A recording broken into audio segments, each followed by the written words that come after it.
Today is Monday, March 19th, 2018, it looks like.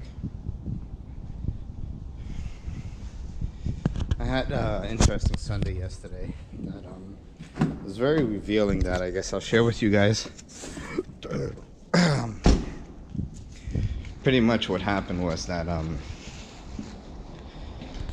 let me get in the car first. Pretty much what happened is that, so there's this, you'll probably remember Pastor Matt from Hillsong NYC.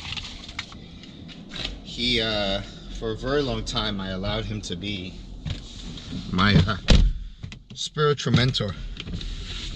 And I say allowed because he's a lot younger than I am. About 10 years younger than I am, maybe even more than that. And I allowed him to be my spiritual mentor because he is the main pastor at Hillsong, New Jersey. And, you know, I was trying to be calculated by, I figured the closer I am to the boss, if you will, that the more success I would have in accomplishing, at the time, certain things that I wanted, which was I wanted to become a part of Hillsong leadership. I wanted to become a part of that inner circle. I wanted to someday be able to be on platform preaching. That was my initial objective.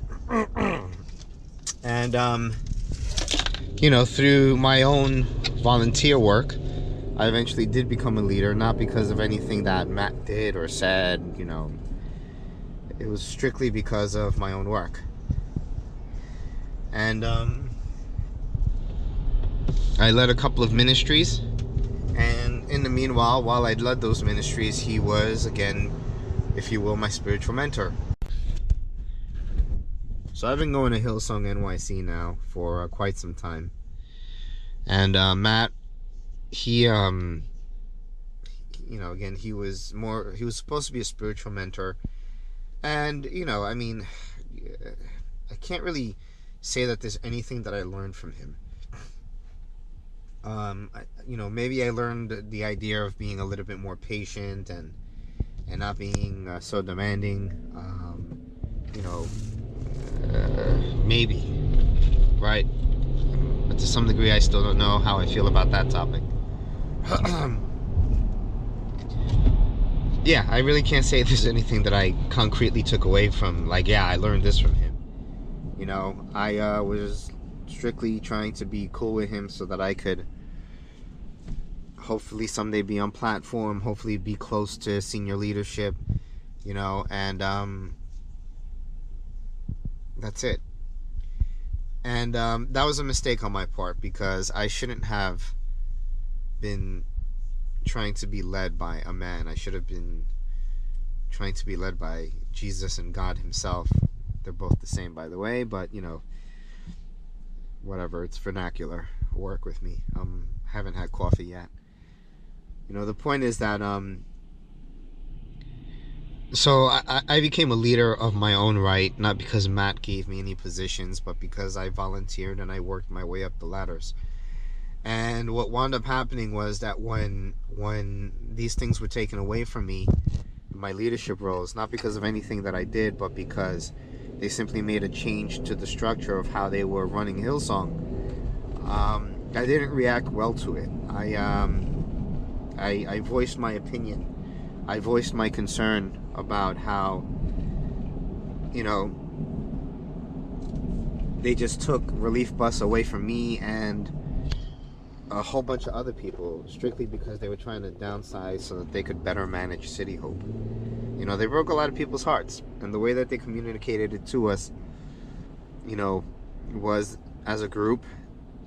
And I've said it before, I kind of understand maybe why they did it as a group, but still, like, one thing that they could have done differently was give us things to do, not just leave us hanging like, hey, thank you so much for working on this ministry, but we're just going to take it away from you now. You know, have fun finding something to do on your own. You know, like, at least position us. You know, offer us concrete positions that we could, like, take and say, hey, these are the things that we're looking to do now. You know, something along those lines. But they didn't. So they kind of left us hanging. Anyway,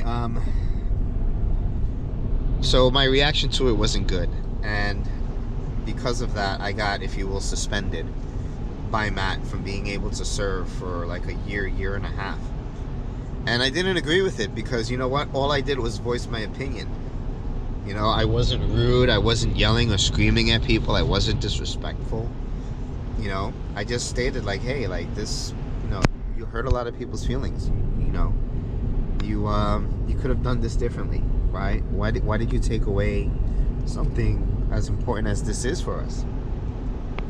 And instead of taking constructive criticism, they took it as I want to almost say like a revolt, you know, as a lack of compliance.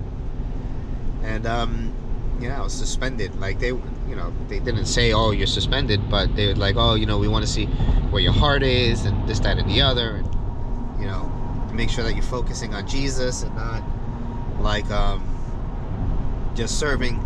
And I got all that. What I think that they didn't get was that my way of serving Jesus, my way of being in a relationship with Jesus came through serving. You know, I'm not the type to just sit down. I need to do stuff. I'm a doer. You know, and that's how I get involved, by acting, by doing.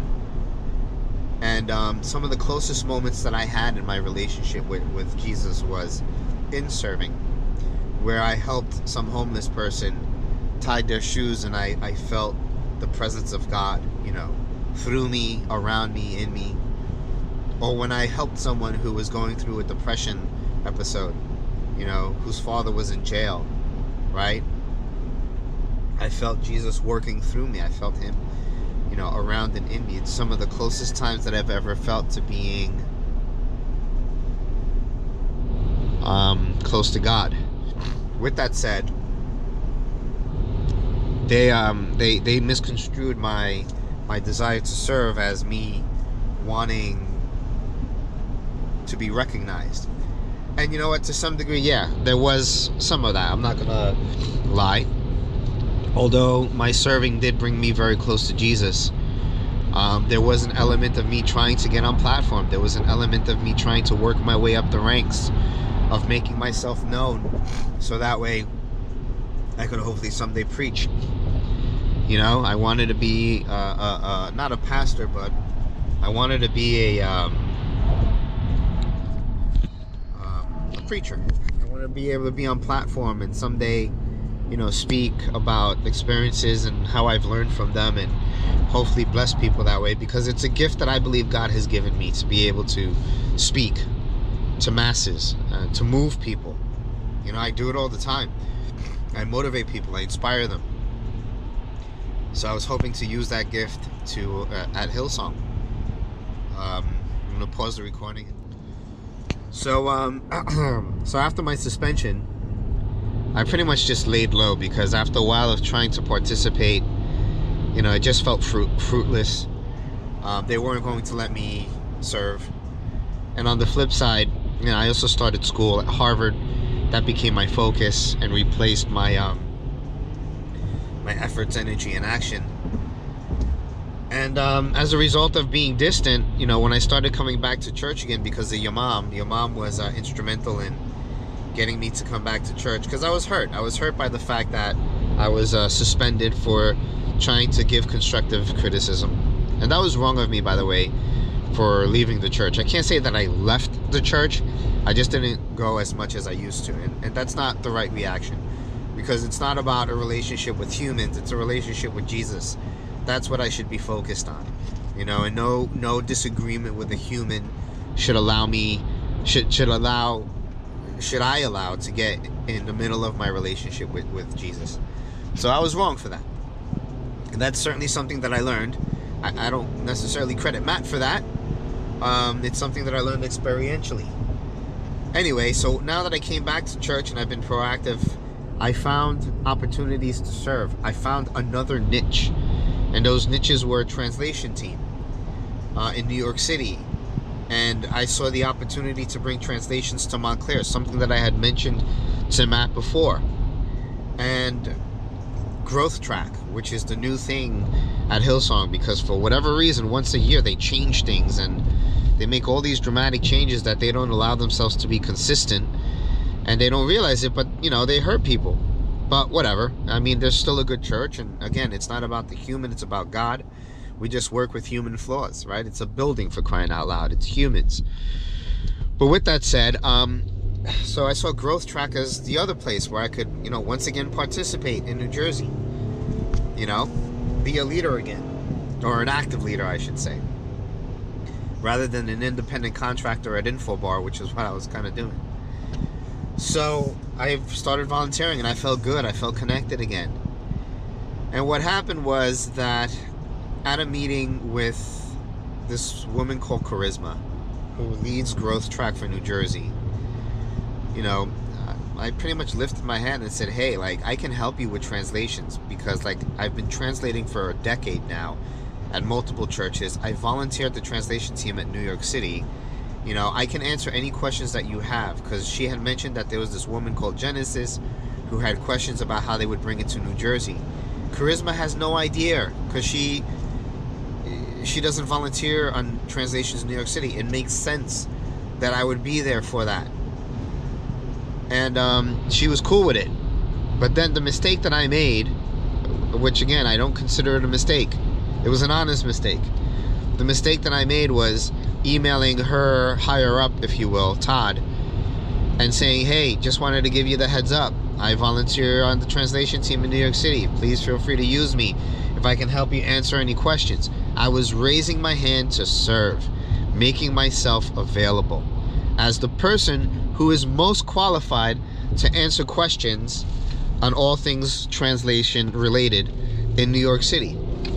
I mean, in Hillsong, right? No one else outside of the New York City translation team, you know, could answer these questions. So that's why I raised my hand. Well, apparently Charisma took that email as if I was trying to go above her, and she was offended by it. And she went to Matt and complained, if you will, about, at least this is how Matt, you know, interpreted it to me, that she was upset that I, you know, went over her. And he, on Sunday, you know, chastised me. You know, he told me he was frustrated with me. And the reason why he was frustrated was because, you know, here he is vouching for me, saying that I'm a good guy, and then, like, I disappoint him. When all I did was say, hey, here I am, use me. I'm the most qualified person, you know? Yes, did I want to lead translation team in New Jersey? Absolutely. Because again, I'm the most qualified person for the job. And it's what I'm called to do. I have a heart for it. There's nothing wrong with wanting to lead something. There's also nothing wrong with wanting to be proactive in pursuing something that, you know, you're passionate about, especially if it helps other people. You know?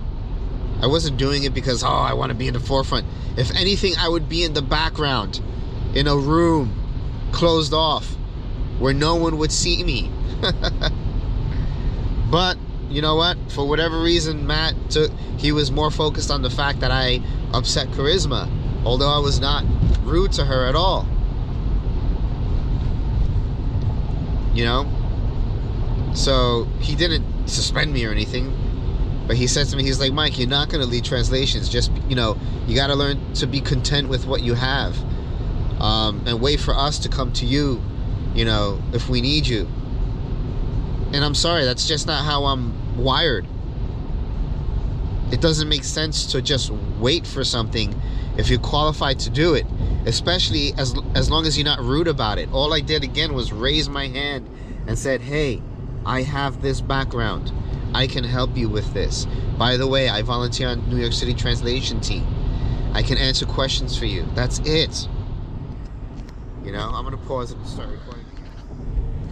But because Charisma is a human, and with all due respect, Isabella, a woman, every problem that I have, or most problems that I have with issues like this, usually is with a woman who gets all emotional about some fucking simple thing like an email. Right? Because her ego was hurt, all of a sudden, you know, I'm trying to go over her. I wasn't trying to go over her. I just wanted to let it be known, like, hey, I can help with this, and I'm making myself available to you. Use me. But she took it personal, and And it hurt her ego as if I was trying to go over her. Why? I have no clue. Because who cares? Even if I am trying to go over you. For crying out loud. Like, use my energy. Reposition it, if anything. You know, be a good leader. And then Matt, you know, rather than mediating this and saying, let me, you know, one of my pet peeves is when someone corrects you without asking, tell me your side of the story. What happened? That's one of my pet peeves. Because Matt, instead of saying, hey, you know what? Let me ask Mike, see what happened, get his side of the story, and I'll get back to you. And then asking me and saying, hey, Mike, what happened? You know, and that way I could explain to him, hey, yeah, I just, you know, sent an email because you know, he could be like, oh, I see what happened. Let me explain to Charisma. You know, he got mad at me, frustrated. You know, when instead of him taking my energy and the passion that I have to serve and using it and directing it so in healthy ways, if anything, he gets mad at me and frustrated. You know, and then lashed out at me. You know, now I'm not going to let that stop me from serving, because I've learned from past experiences, and I strongly believe that this is Jesus using these human errors and flaws to grow me. You know, and what I believe that he's been teaching me is, you know, don't depend on man for these relationships and for your jobs and what you're being called to do. You know, just serve and depend on me, your Father, Jesus. You know, come to me, pray to me, look for my approval, not Matt's approval, not Charisma's approval. That's what I really believe I've been learning from this whole situation. Which is why I'm not going to stop serving, and why I'm not going to stop going to Hillsong. Because it's not about Matt, and it's not about, you know, the leadership team. It's about Jesus.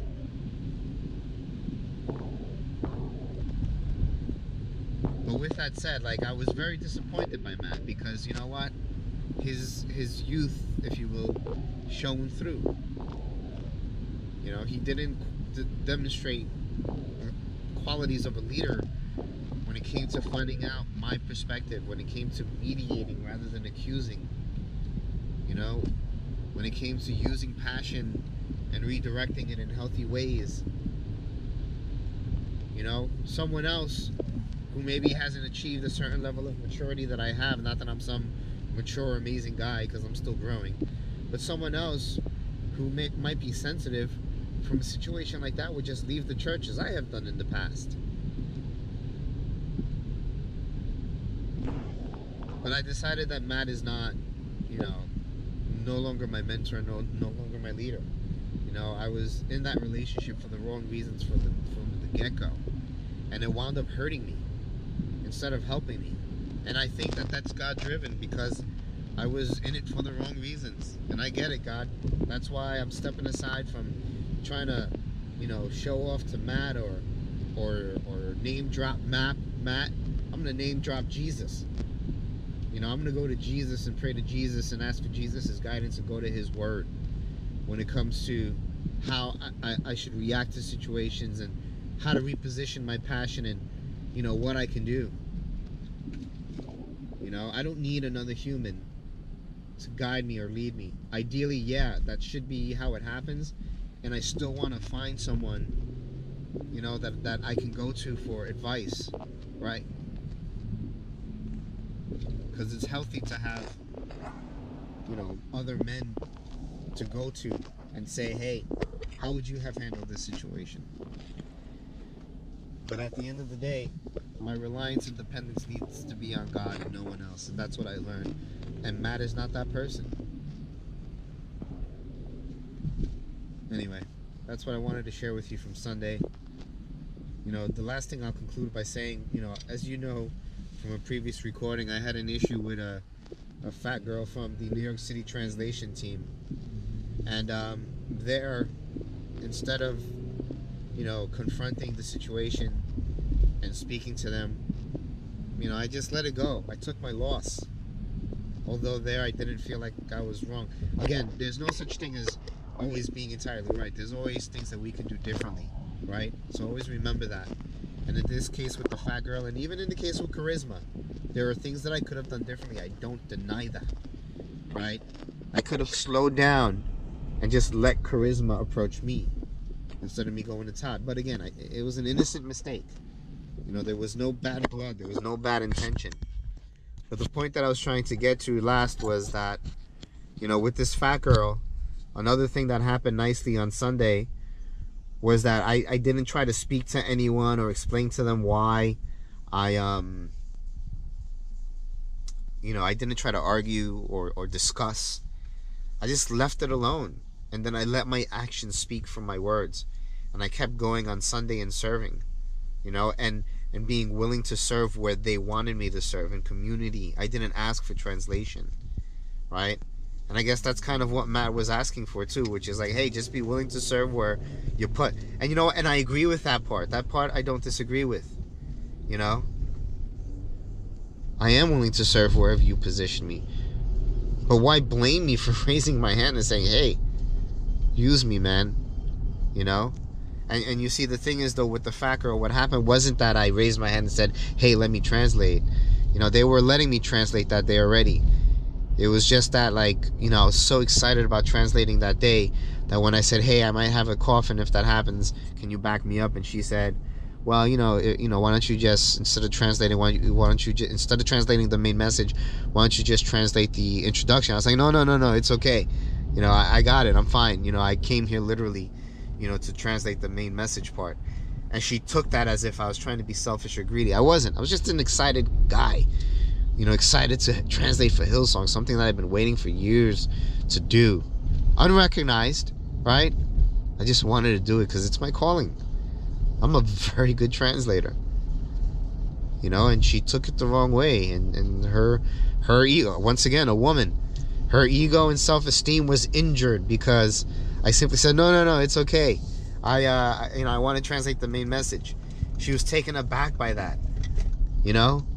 Why? I don't know. I think it's because she probably wanted to translate the main message herself. I mean, shoot, she does it all the time now.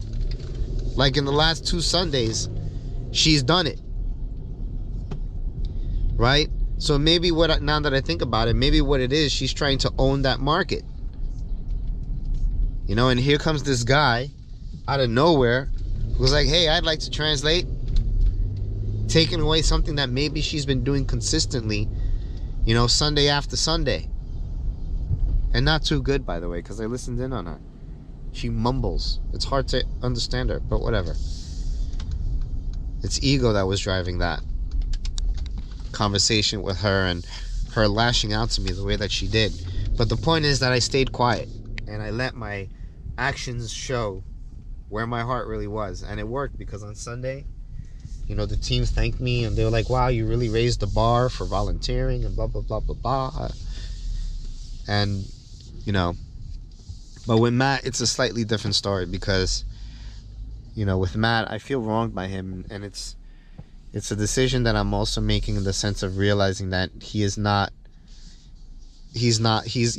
great pastor in the sense of leading a church, but for me individually, you know, someone who's a vice president in an investment firm who leads multiple organizations, leads something now, he's not qualified. He doesn't have that experience.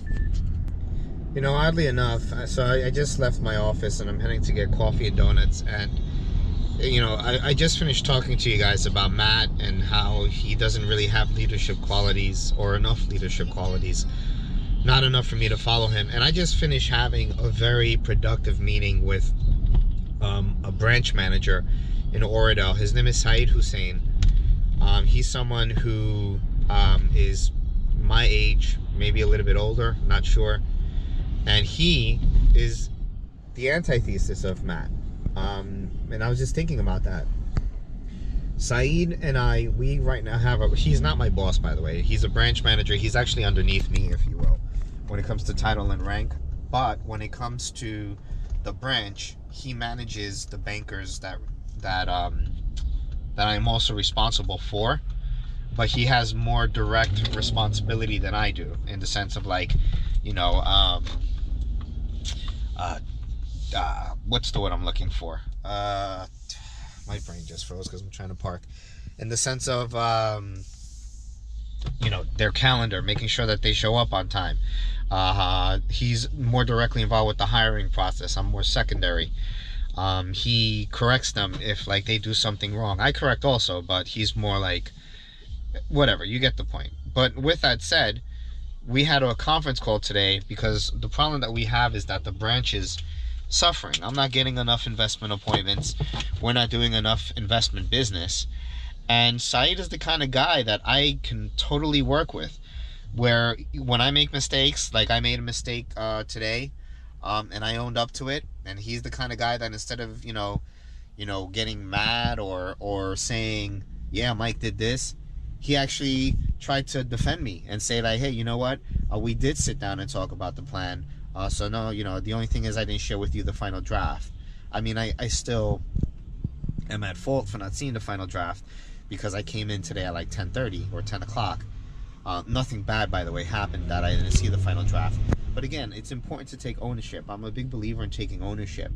And Saeed is one of those guys. He'll take ownership as well. And you know what? He and I are problem solving. He and I are not afraid to say when something is wrong.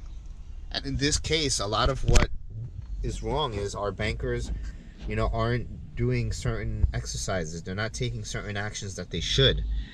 And instead of Saeed trying to defend his bankers and say, oh no, it's not the banker, it's you, Mike, like Matt is. Like Matt, instead of, saying, you know what, maybe Charisma did take this too personal. Let me use it as a coaching opportunity to make her a better leader. You, Mike, get that, hey, you made an innocent mistake and I'll help her understand that. Instead of Matt doing that, which Saeed would have done, Matt instead just immediately defaulted to, blaming me for error, and that's not how it should be. There's always multiple sides to the story. And problem solving and getting to the root cause of things is what is important. You hear me use that phrase all the time. What is the root cause? The root cause of my problem with Matt and Charisma was that she was being sensitive, right? That she took it out of context. That's it. And instead of like addressing that with her and using it as a coaching opportunity, he instead defaults to the easier answer, which is to blame the outsider. Right? So that she remains motivated, I guess. Because she has enough on her plate, as he'll say. I'm trying to frickin' help, man. To take stuff off the plate. Whatever. Anyway, but yeah, it just confirms for me that what I felt about Matt and that he should not be leading me. I'll report up to him when I have to, right? But as a direct mentor, he's not my mentor. Shit, if anything, I should be mentoring him, but that's not gonna happen. Alright, that's it. I'm gonna get coffee, and then I gotta cut my hair for tomorrow's a very important day, meeting with my boss's boss who's coming to our branch. And I'm gonna go buy a black suit today also because I need another one. The one I have is dirty. Yeah, we'll talk more before and after. I can't express enough the importance of getting a good barber and sticking to that person because they know exactly how to cut your hair. Dunkin' Donuts robbed me. $36.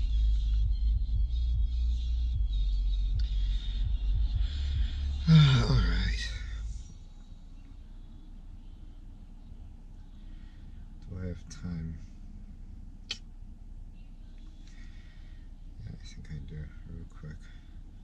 Bueno, yo lo voy a chequear entonces the next time I go to Dunkin' Donuts para ver si así mismo es, because that shit is a lot of money. Yo me imaginé maybe $15, Fuck. Bueno, chequea, I don't know, because lo que pasa es que New Jersey es más barato que Nueva York. Yeah. Aquí en New Jersey creo que es lo que vale, $15. O sea, aquí. Allá todo es súper caro. La docena de donas acá vale $8 y allá vale 13. Right. Pero la vez pasada que comimos allá la pizza, una pizza plain, Right. Entre la pizza y las tres sodas fueron casi $40. Yeah. Aquí con $20, so. Right. Alright, kid. I just finished going to Target, bought a suit for $100 because you really don't have to spend all that much money on a suit. You know, it looks the same once you put it on. Rarely does ever anyone look at and see, oh, what's the brand of your shoe? You know? I mean, can it happen? Yeah. When I was broke on Wall Street, and I'm still on Wall Street, but now I'm based out of Jersey. If I was working on Wall Street, and on the floor with other brokers, then I would expect something like that, but not here in Jersey. And I use suits a lot, so because of that, I go through them pretty quickly. And plus, why spend money unnecessarily? I'm on my way back to the office for my 1 o'clock appointment. We'll try. Arroz con gandule. We got the chicken. It looks so crujiente. Mommy's actually sitting at the table this time. Why is that, Mommy? That's weird. Because Bella's not here. Bella will be back. She went to leave her tutor at the bus stop.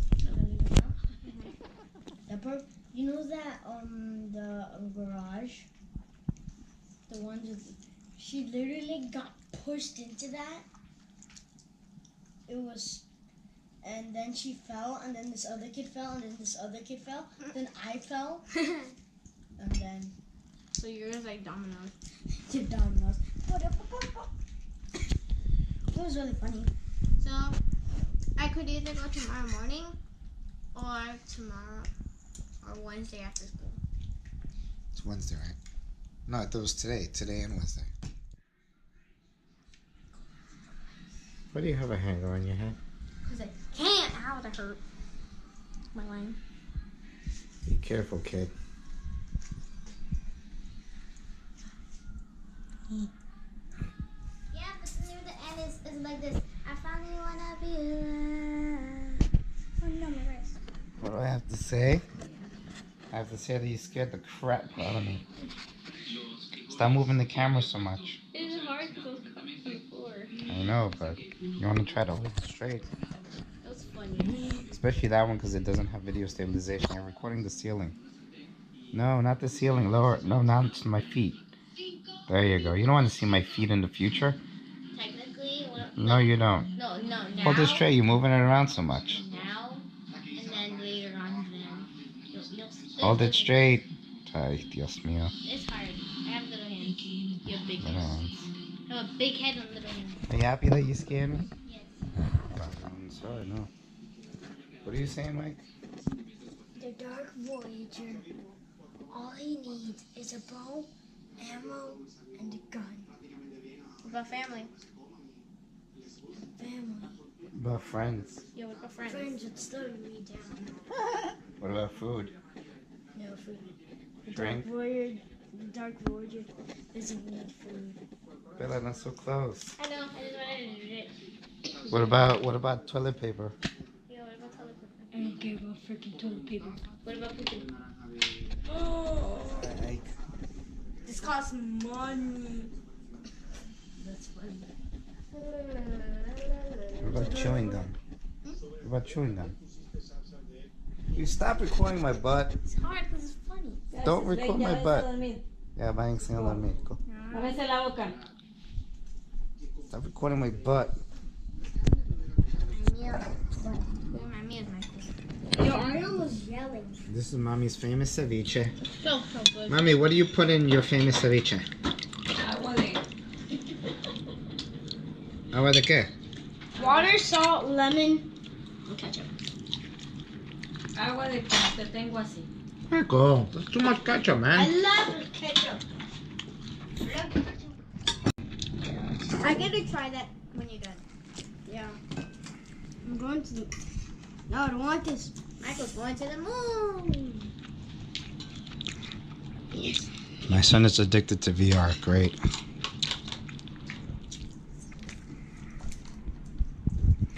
That means you're gonna have to start using my VR headset. But you need a bigger phone. I'm going to the moon. Whoa, Earth. Wow. Solar system.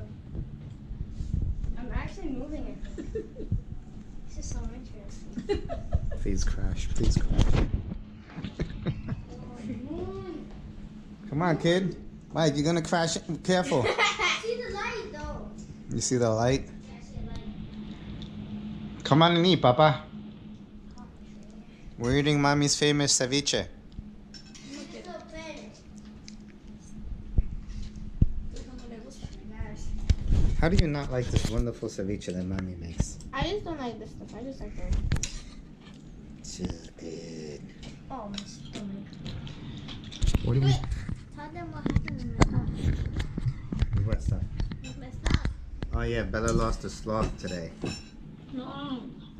Whoa, a spaceship. Oh yeah, Michael, we found my stuff.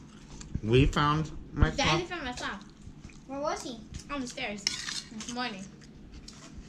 Let me buy something else. Daddy went out in his pajamas to find it. Michael's like, I really do not.